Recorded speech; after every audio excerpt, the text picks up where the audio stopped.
Hey guys, welcome to Rewind Toys. Today we're going to be taking you back to 1985, and we're going to be talking about a toy that changed plush forever. But it wasn't a teddy bear, despite what the name might imply. No, he was an Iliop. This is Rewind Toys, and today we're going to be telling you all about Teddy Ruxpin. First of all, yes, you heard me correctly. Teddy Ruxpin wasn't considered a teddy bear. I mean, by most of us he was, but not in mythos. See, he was a mythical creature called an Iliop from the land of Grundo. But where did Teddy and Grundo come from, you might be asking? I hope you're asking, because we're going to tell you either way. The origins of Teddy actually go back to Disney.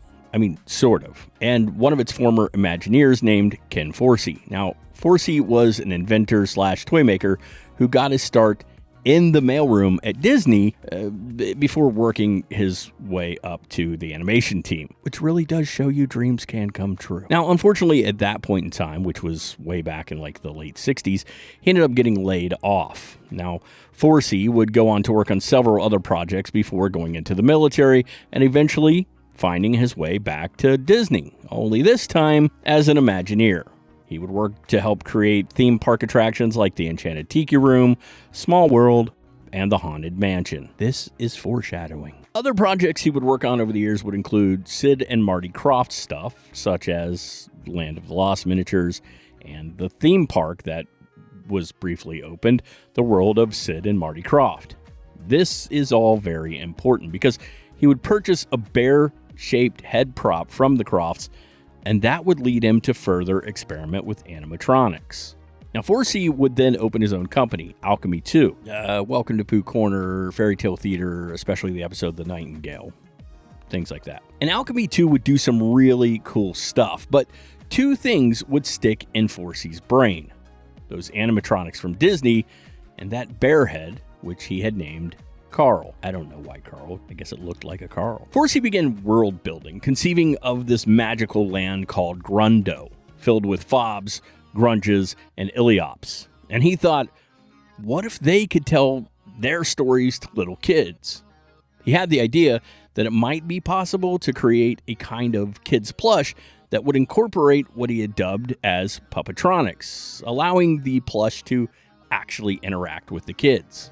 With that thought in mind, his workshop got to work on prototyping, but the early versions were just too complex, using radio-controlled devices to operate them.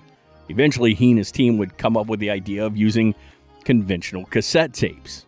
You see, cassette tapes carry two audio tracks that allow for stereo playback, but if you were to use one of those tracks, the right one, to be specific, the right track, this is my right hand, I don't know how it is where you got the mic is right side, you could maybe send control data down to the animatronics.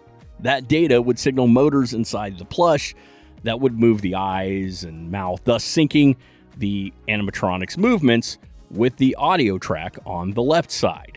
Guess what, guys? Totally worked. They created Teddy Ruxpin, and now that he existed, it was time for them to find a toy manufacturer.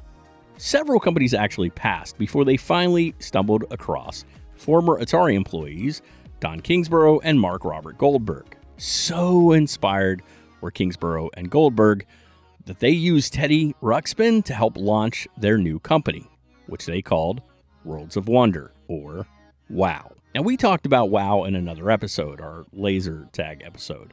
And let's just say that Teddy Ruxpin was a massive success for WOW, becoming the #1 selling toy for 1985 and 1986, selling over 1.5 million units in the first year alone.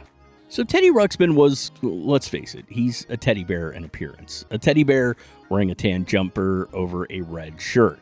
You could purchase specific tapes for Teddy that, when inserted into the tape deck that was kind of built into his back, would allow him to tell you tales of the land of Grundo. Now, Teddy also had a friend, an octopede named Grubby. Grubby came to life thanks to a proprietary cable that you could actually plug into Teddy and then, plug into Grubby.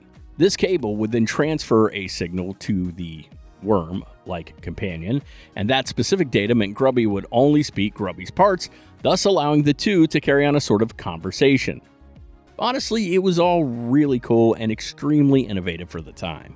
Now, WoW would go on to create other characters from the world of Grundo, the Fobs, which were bird-like creatures. There were two of them, one purple, one orange, and these guys were just hand puppets with extending necks, no animatronics involved. They would also create other puppets for Tweeg, LB the Bounder, the large woolly What's-It, and the interchangeable Anythings, this, that, and the other. They would also release different outfits in the Answer Box and Picture Show. The Answer Box and the Picture Show were peripheral devices. One allowed kids to play games, and the other kind of projected slides. So it was, again, very interactive, very cool, and innovative for the time. In 1987, WoW would release a Wendy's Kids Meal with Teddy Ruxpin attached that had smaller flocked miniatures that were also kind of awesome. There was an animated series, The Adventures of Teddy Ruxpin, that ran for 65 episodes. It was produced by Deke. There were puzzles and books and all the usual pieces of merch. So in 1985, the Teddy Ruxpin would cost you around $59.99, which in 2026 money is like $180, which is why I personally never owned a Teddy Ruxpin. Also, I actually never really wanted one. I mean, I thought they were cool enough, but at that age, I was all about He-Man and G.I. Joe. But a few of my friends did own one, and I do remember playing with them and thinking that it was a really interesting toy, especially, again, for 1985. This was kind of a big deal. Hey guys, you know what also is kind of a big deal? Subscribing to the show. I really appreciate it. We had an uptick there for a minute, but we're kind of staggering now. So if you haven't hit subscribe, I'd really appreciate it. Go down there and just click that subscribe button, much like you would hit play on the back of a Teddy Ruxpin, and maybe I will tell you stories of toys from the days of yore, or something like that. Anyway, hit subscribe, hit like, we appreciate it. Now let's get back to Teddy Ruxpin. So what happened to Teddy Ruxpin? I mean, nothing really. Sure, in 1987, Worlds of Wonder misjudged their market and they overproduced Teddy Ruxpin toys, and unfortunately, they were forced to file for bankruptcy a year later. Eventually, they would close shop. That would be in 1990, but Teddy Ruxpin remained. Playskool and Hasbro produced this lovable Iliop until 1996.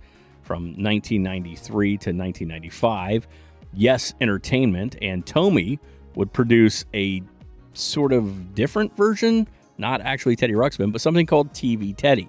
So TV Teddy used pretty much the same principles as Teddy Ruxpin, only this guy you would hook up to a VCR via a wireless transmitter. TV Teddy would then comment on what was happening on screen with certain cassette tapes. Obviously, you had to buy the VHS tapes intended, but they were cool stuff. Some of them were like Teenage Mutant Ninja Turtles. He would commentate, crack jokes, things like that. But again, only with certain... You couldn't like throw in a copy of Caligula or something and he would comment on that. Although it would have been interesting to hear what he had to say. Having created TV Teddy, it only sort of made sense that in 1998, after Hasbro let loose, Yes Entertainment would find themselves with the Teddy Ruxpin licensing. They would release pretty much the same Teddy Ruxpin as before, only they added a Beanie Baby version of Teddy into the box with it because, well, 1998. After that, Backpack Toys released a ROM version. This was in 2005, and in 2017, Wicked Cool Toys released a modern Teddy Ruxpin that had 3 programmed stories inside and additional stories available for purchase via their mobile app. Wow, the world has changed. The world has cassette tapes, mobile app. But wait, there's more, and this is really interesting to me. Currently in development at Amazon MGM and being produced by Dwayne Johnson's 7 Bucks Productions and Story Kitchen is a live-action Teddy Ruxpin movie. Well, live-action hybrid. Think, Sonic.